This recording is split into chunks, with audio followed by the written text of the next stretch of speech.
దేవునికి స్తోత్రం. నేటి వాక్య ధ్యానం కొరకు లూకా శుభవార్త 18వ అధ్యాయం. అనేక సార్లు ప్రార్థన చేస్తూ ఉన్నాం. మన ప్రార్థనకు జవాబు రావటం లేదని బాధపడుతున్నాం. అయితే యేసుక్రీస్తు వారు ఏం తెలియచేస్తున్నారంటే, ఒక న్యాయాధిపతి ఉన్నాడు. అతను మనుషులను లక్ష్య పెట్టడు, దేవునికి కూడా భయపడ్డు. అలాంటి వాని దగ్గరికి ఒక విధవరాలు వచ్చింది. ఆ విధవరాలు తరచు ఆయన దగ్గరికి వచ్చి, అయ్యా నాకు న్యాయం తీర్చండి అని అడుగుతుంటే అతను అంటాడు, రేపు రామా అంటున్నాడు. మళ్ళీ వెళ్తుంటే 4 రోజులు పోయిన తర్వాత అంటున్నాడు. మళ్ళీ వెళ్తుంటే మళ్ళీ వారం రోజులు అంటున్నాడు. అలాగున అనేక పర్యాయాలు ఆమె వెళ్ళిందట. మాటికి వెళ్తుందట. అడిగినప్పుడల్లా అతను చెప్పిన సమాధానం ప్రకారంగా వెళుతూనే ఉంది. అలాగ వెళుతూ ఉంటుండగా అతను ఒక రోజు అనుకున్నాడు, ఈమెకి ఖచ్చితంగా న్యాయం తీర్చాలి అని.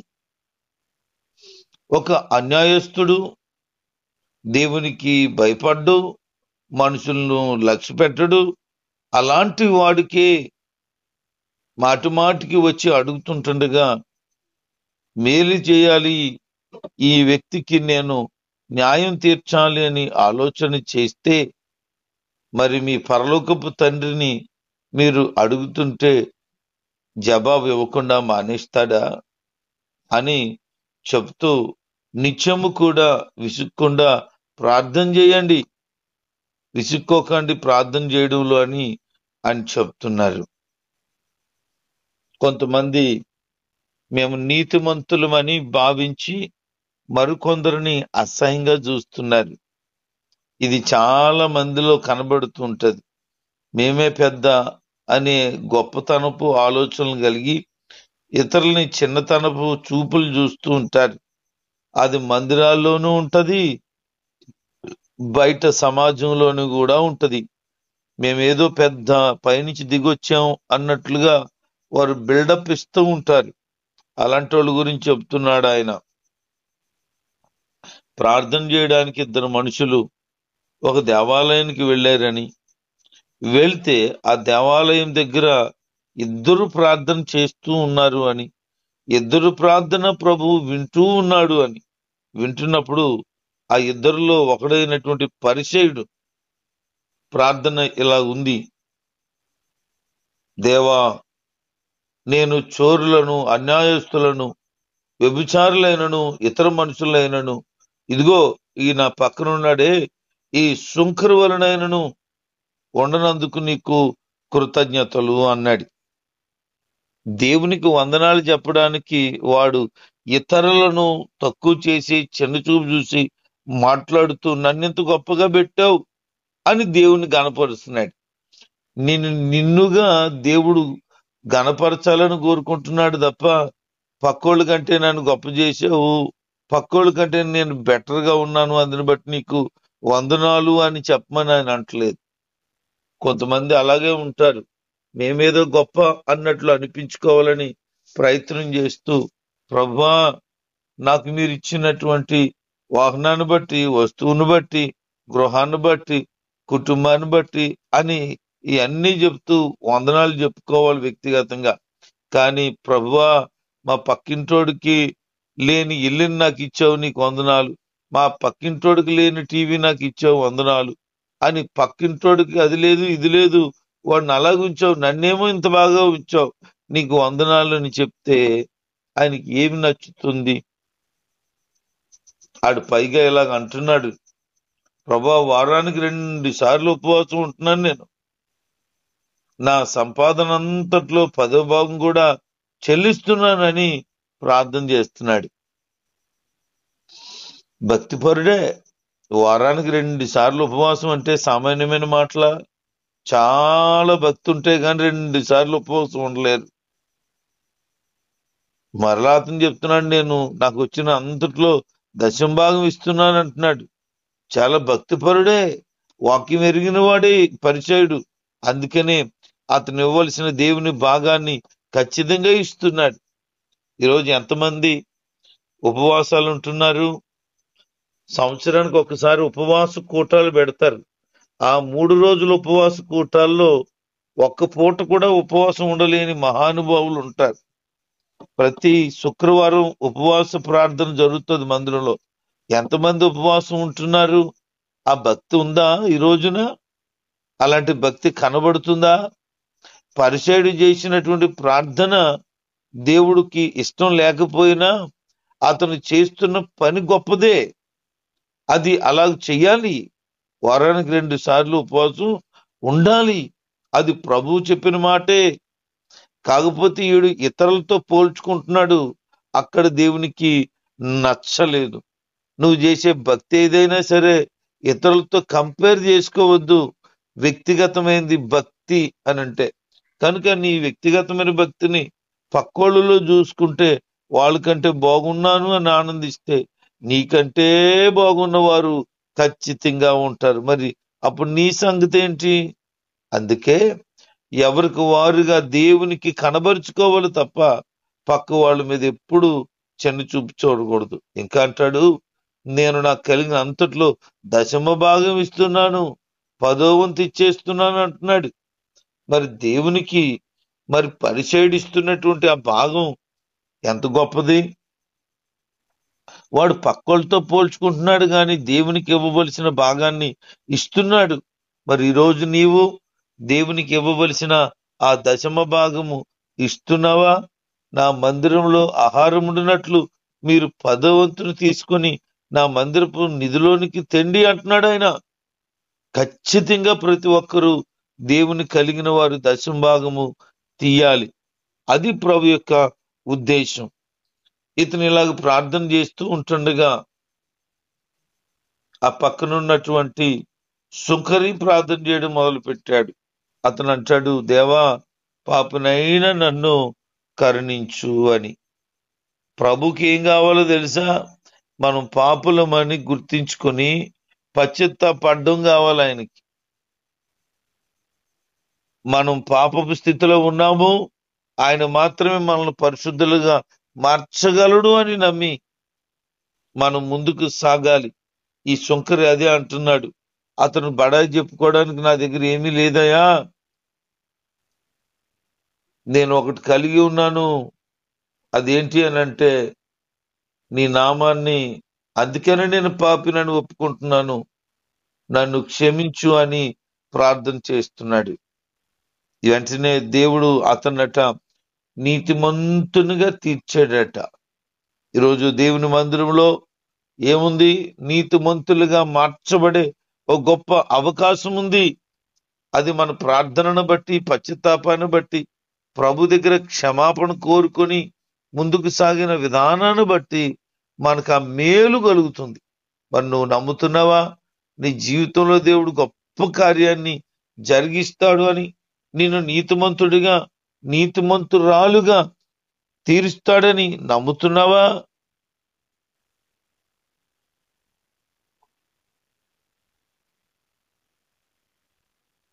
అందుకని అంటున్నాడు, తనను తాను తగ్గించుకునేవాడు హెచ్చించబడతాడు, హెచ్చించుకునేవాడు తగ్గించబడతాడు. కొంతమంది యేసు ప్రభు వారి దగ్గరికి తమ పిల్లలను ఆయన ముట్టుకోవాలని ఆశపడి వచ్చారు. కానీ శిష్యులు అంటున్నారు, రే దూరంగా ఉండండి, పెద్దోళ్ళు మీ పిల్లల్ని దూరం పెట్టుకోండి అంటున్నారు. యేసు ప్రభు వారు అయితే ఆ పిల్లల్ని నా దగ్గరికి తీసుకొని రండి అని చెప్పి వాళ్ళని దగ్గరికి తీసుకున్నాడు. దేవుని రాజ్యం ఇలాంటి వారిదే, కల్మషం లేని మనసులకి. కనుక ఇలాంటి వారే దేవుని రాజ్యంలో ప్రవేశిస్తారు. ఈ చిన్నప్పుడే నన్ను అంగీకరిస్తే వాళ్ళు నిత్య జీవానికి వారసులు అవుతారు అని ప్రభు తెలియచేశారు. ఆయన దగ్గరికి ఒక అధికారి వచ్చాడు. అంటాడు, సద్బోధకుడా అని సంబోధిస్తూ, నేను నిత్య జీవానికి వెళ్ళాలంటే ఏం చేయాలి అని అడిగాడు. ఆయన అంటాడు, నేను సద్బోధకుడా అని, సత్పురుషుడా అని నువ్వు ఎలా చెప్తున్నావు? దేవుడు ఒక్కడే తప్ప మరొకరెవ్వరు సత్పురుషుడు కాడు కదా అన్నాడు. అతనికి అర్థమైంది, అతని అధికారికి ఈయన సద్బోధకుడు అని, సర్వోన్నతుడైన వాడు అని అర్థమైపోయింది. అందుకనే అతను అంటున్నాడు, ఆ మాటకు ప్రభువారు సమాధానం కూడా తెలియచేశారు. అనంతరం అతనితో ఈ మాటలు చెప్తున్నాడు, వ్యభిచరించొద్దు, నరహత్య చేయొద్దు, దొంగతనం చేయొద్దు, అబద్ధాలు మాట్లాడొద్దు, నీ తల్లిదండ్రులు సన్మానించాలి, ఈ ఆజ్ఞలన్నీ నువ్వు పాటించాలి అన్నాడు. అతను అంటాడు, అయ్యా నేను చిన్నతనం నుంచి ఇవన్నీ పాటిస్తున్నాను అన్నాడు. అతను అధికారి అట. అప్పుడు ప్రభు చెప్తారు, సరే అయితే నీకున్నటువంటి ఆస్తిని అమ్మి పేదవారికి పంచిపెట్టు, నన్ను వచ్చి వెంబడించు, నీకు నిత్యజీవం కలుగుతుంది అన్నారు. పాపం అతనికి చాలా ఆస్తి ఉందట. దాన్ని ఏమాత్రము మార్చుకోవడానికి ఇష్టం లేక, నిత్యజీవాన్ని అయినా కోల్పోతాను గాని ఇదిగో ఈ లోక సంబంధమైన ధనాన్ని నేను విడిచిపెట్టలేను అంటున్నాడు.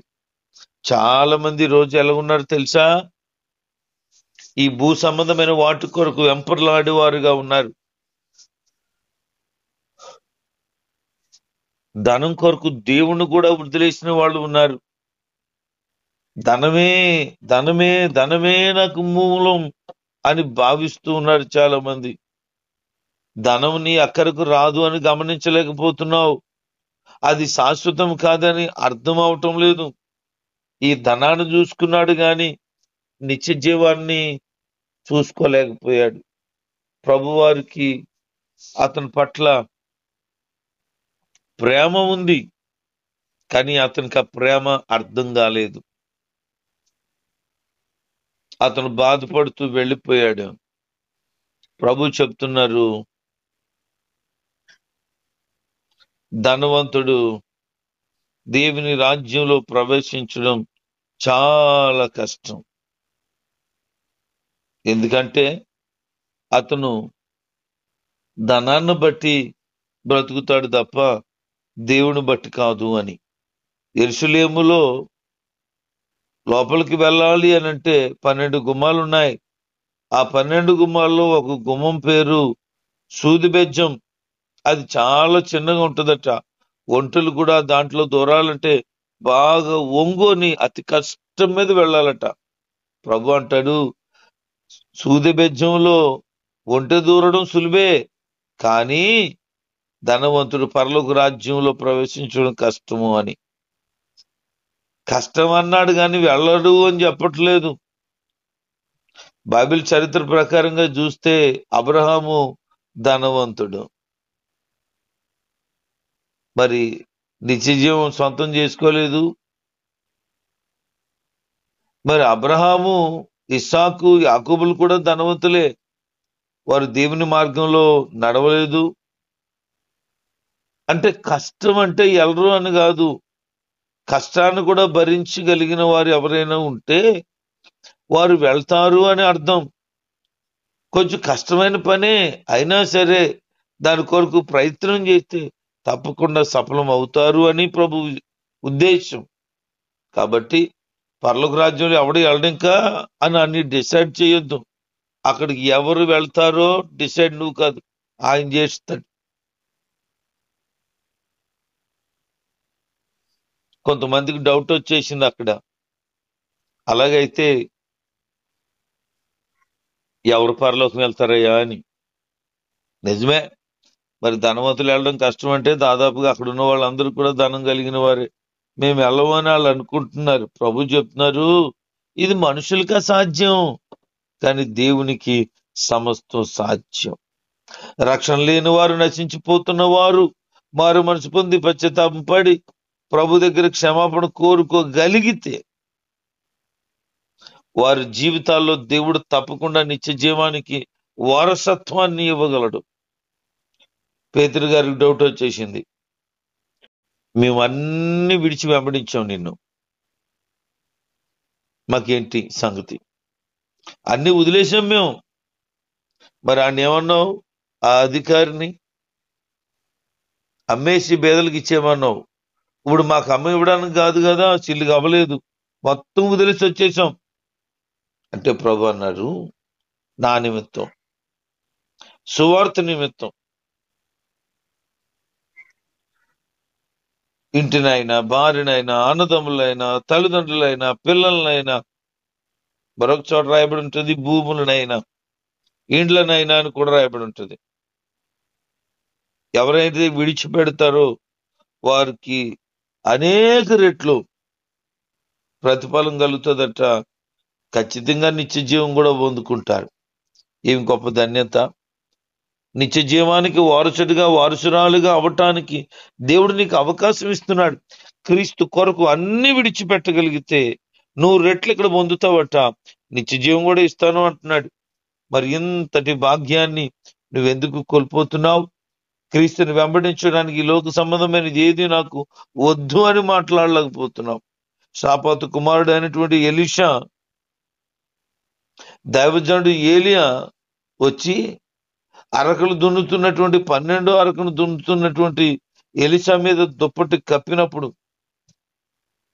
వెంటనే ఆ ఎద్దులను, ఆ నాగలను తీసుకొని వచ్చి నాగలను ముక్కలు చేసి పొయ్యిలో పెట్టి, ఆ ఎద్దులను వధించి ముక్కలు చేసి వండటానికి పొయ్యి మీద పెట్టి చక్కగా వండేశాడు. తల్లిదండ్రులకు చెప్పేశాడు, నేను దైవజనుడు కూడా వెళ్ళిపోతున్నాను, ఆయన వెంబడిస్తానని. విడిచిపెట్టి వచ్చేశాడు. 2 అంతల అభిషేకాన్ని పొందుకున్నాడు. దేవుని కొరకు ఒక బలమైన సాధనగా వాడబడ్డాడు. క్రీస్తుని వెంబడించడంలో విడిచిపెట్టడం గట్టి నిర్ణయం. అది దేవునికి ఎంతో ప్రీతికరం. అనేక మంది భక్తులు దేవుని నమ్మి దేవుని మార్గంలో సాగుతూ ఒక ఘనమైన బలమైన పాత్రలుగా జీవించే ధన్యకరమైన స్థితిని కలిగి ఉన్నారు. మనం ఎట్టి పరిస్థితుల్లో అట్టి విధానాన్ని పోగొట్టుకోవద్దు. ఆయన కొరకు విడిచిపెట్టగలిగితే నిత్య జీవం పొందుతామంటే ఏదైనా విడిచిపెట్టడానికి సిద్ధపైపోయాలి. అలాంటి మనసు కలిగి ఉండాల. ఆయన తన శిష్యులను పిలిచి ఎలాగంటున్నాడు, నేను యెరూషలేముకి వెళ్తున్నాను, మనుష్య కుమారుని అక్కడ కొడతారు, చంపుతారు, 3వ దినాన్ని ఆయన మరలా తిరిగి లేస్తాడు అని వాళ్ళకి చెప్తే వాళ్ళకి అర్థం కాలేదు. యేసుప్రభు ఏదో చెప్తున్నారు, మనుష్య కుమారుడు ఏంటి, కొరడాలతో కొట్టబడడం ఏంటి, చంపబడడం ఏంటి, 3వ దినాన్ని తిరిగి లేవడం ఏంటి అని ప్రభువారి ఉద్దేశం వాళ్ళకి అర్థం కాలేదు.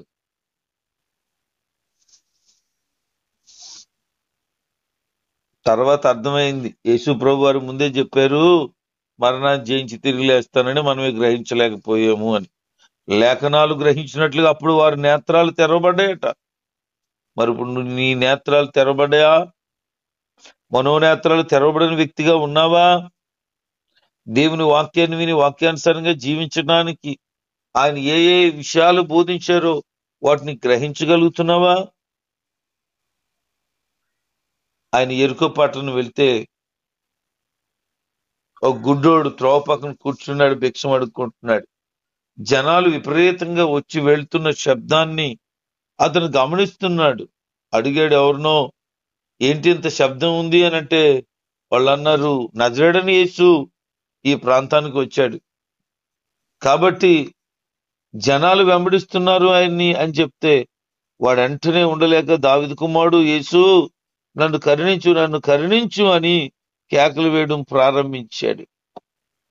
ఆ పక్కన వాళ్ళు అన్నారంటరా, ఎందుకురా అని పిలుతున్నావు, పని పాటు లేదు, నోరు చూరుకో అన్నారట. కానీ ఇతను ఏమాత్రం ఆగకుండా బిగ్గరగా కేకలు వేస్తూ ఉంటుంటే ఆయనకి ఆ మాటలు వినబడ్డాయి. ఆయన వెళ్ళేవాడు ఆగి అతను నా దగ్గర తీసుకున్నాడు అని చెప్పాడు. అతను వచ్చిన తర్వాత ఏం కావాలి నీకు అని అడిగితే వాడు అంటాడు, అయ్యా నిన్ను చూడాలయ్యా అన్నాడు. చూడాలంటే చిన్న పని అది, వాడు పుట్టుకతోనే గుడ్డాడు. ఇప్పుడు చూడాలంటే అతనికి కొత్త కన్నులు రావాలి. ప్రభు అయిన యేసుక్రీస్తు వారు అతనికి చూపు పొందడానికి విశ్వాసం ఉండదని అర్థం చేసుకున్నాడు. చూపు పొందు అని చెప్పగా వెంటనే ఆయన్ని చూడగలిగాడు. ఆయన మహిమపరుస్తూ ఆయన కూడా వెళ్ళిపోయారు. ప్రజలకు ఆశ్చర్యం అయిపోయింది, ఎట్రా బాబు గుడ్డోళ్ళు కూడా బాగుపడిపోతున్నారు అని. ఆయన దగ్గరికి నువ్వు వచ్చేవా అంటే, నువ్వు ఎలాంటి వ్యాధితో బాధతో బలహీనతో ఉన్నా, ఎంత అస్వస్థత కలిగి ఉన్నా, ఎంత బంధకాలలో ఉన్నా ఖచ్చితంగా బాగుపడతావు అనేది ప్రభు చెప్తున్న మాట. ఈ మాటలు విన్న ప్రియులారా, దేవుని వాక్యానుసారంగా మీ జీవితాలను ప్రభుకు అప్పగించుకోండి. ఆయన శరణ వేడండి. అనేక విషయాలు జ్ఞాపకం చేసుకున్నాం. ప్రభు ఎన్నడూ మనల్ని విడిచిపెట్టడు. నిత్య జీవానికి వారసులుగా, హక్కుదారులుగా తప్పకుండా మారుస్తాడు. అటు విధంగా బ్రతుకుట కొరకు అందరూ సంసిద్ధమయ్యి ప్రభు రాకడలో ఎత్తబడే ధన్యతను పొందుకోవాలని దైవజనుడిగా తెలియచేస్తున్నాను. దేవుడు ఈ మాటలు మనందరి దీవించి వాక్యానుసారంగా జీవితాలను స్థిరపరచునుగాక. ఆమేన్.